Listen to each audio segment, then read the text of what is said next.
Nakuha itong award ko na to, syempre sa ano ko din, sa grupo ko.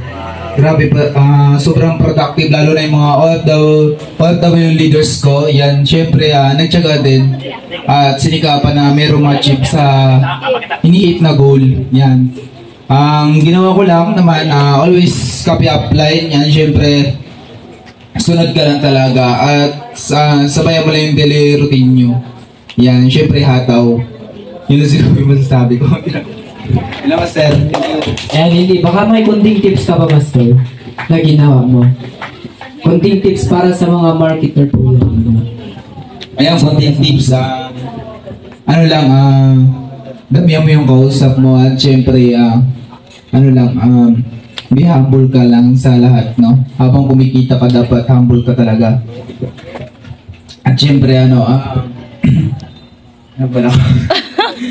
Right. Ayun, tips pa, ano lang talaga, kung ano yung sinasabi ng upline o pinapagul ka, kailangan mo talaga i-hit yun yung goal mo. Yun. Para meron kang makuha talaga ng result dito sa negosyong ginagawa natin. Yan lang, thank you so much. Ayan, palakpakan naman natin. Sa live yan, congrats sa grupo natin. Thank you so much sa lahat na nagtiwala, syempre. And itong award naman na ito para sa buong grupo ko to, nag-effort talaga kami. Ayan, nagsipag din. Siyempre dito talaga sa negosyo natin, kailangan natin sipagan. No? Siyempre, hindi lang kailangan tuloy-tuloy ka talaga. Kahit anong pagsubok mo, pagdaanan mo, kailangan hindi ka matinag. Dapat matibay yung loob mo. No? Dapat ikaw yung tao na wala nang alam mo yung drama. Tapos artist sa katawan mo. Yan. Siyempre dapat ka lang, always copy upline ka pa rin, no?